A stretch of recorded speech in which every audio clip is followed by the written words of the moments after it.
Cette semaine, nous nous intéressons à ces petites bêtes qui peuvent s'avérer bien utiles. Nous allons ce soir à Thionville pour découvrir l'entomoculture, à savoir l'élevage d'insectes.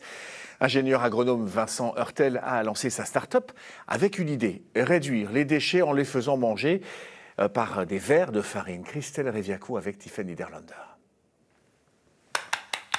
Et si les insectes étaient l'avenir ? Vincent Heurtel y croit. Ingénieur agronome, il est à la tête d'un élevage expérimental de vers de farine. Pour que ces larves se développent, Vincent transforme des biodéchets pour nourrir ses insectes. Je ne révèle pas ma recette secrète pour nourrir mes petites bêtes.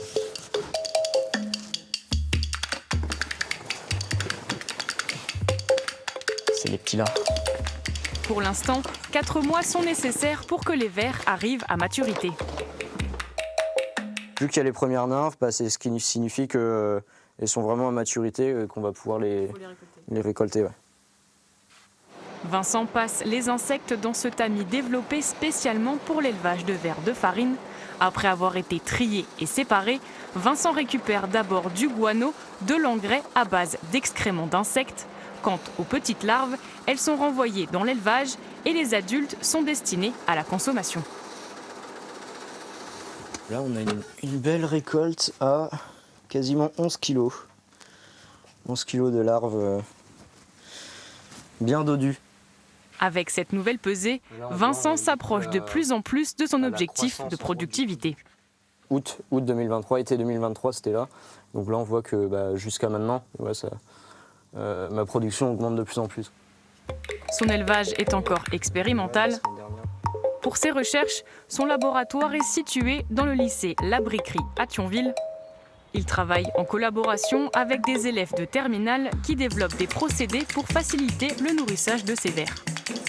L'idée, c'est d'imaginer un robot autonome pour nourrir les insectes dans un élevage d'insectes. Ils ont créé une première structure pour la mobilité du robot.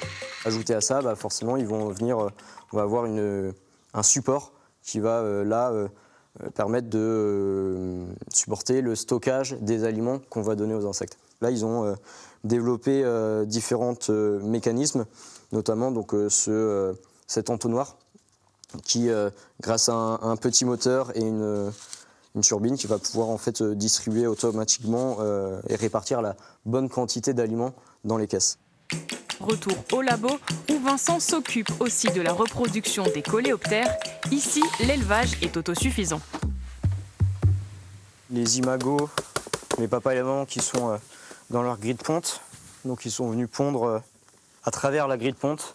On récolte les œufs dans cette caisse et du coup cette caisse on va pouvoir la mettre de côté le temps que les œufs se transforment en toutes petites larves et qui ensuite grandissent, se nourrissent bien pour grandir. Moins polluants et plus protéinés, les vers de farine se révèlent être une bonne alternative à la viande traditionnelle.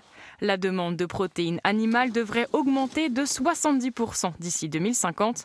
Il y a tout juste 3 ans, l'Union européenne a autorisé la commercialisation de produits à base d'insectes, mais le sujet reste encore tabou.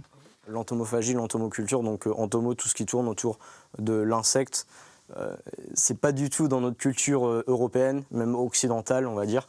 Alors qu'il y a plus de 2 milliards de personnes qui en mangent depuis des milliers d'années autour du monde, en Afrique, en Asie, en Amérique du Sud. Nous, c'est quelque chose on a l'image du cafard qui nous rebute.